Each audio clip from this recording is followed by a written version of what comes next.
2.3.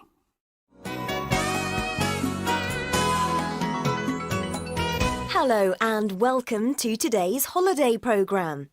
Today we've asked you to call in with your holiday horror stories, holidays where things went wrong.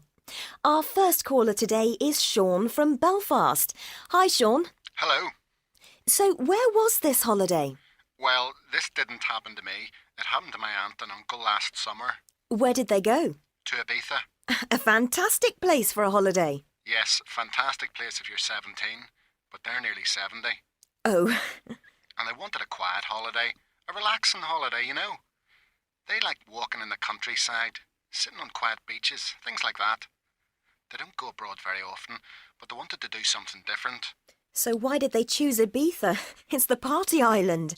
Yes, it is now, but they didn't know that. You see, they first went to Ibiza in the late 60s, when it was a beautiful, peaceful island with traditional cafes and restaurants, deserted beaches. And this was exactly what they wanted. So they looked on the internet. My uncle loves his computer.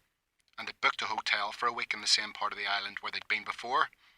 And they found some cheap flights. It all seemed so perfect. So what happened? You can imagine. It was a complete disaster. Their hotel was in San Antonio, a resort that's full of bars and discos. Oh. There was music until 5 in the morning, noise of car doors opening, motorbikes and people shouting.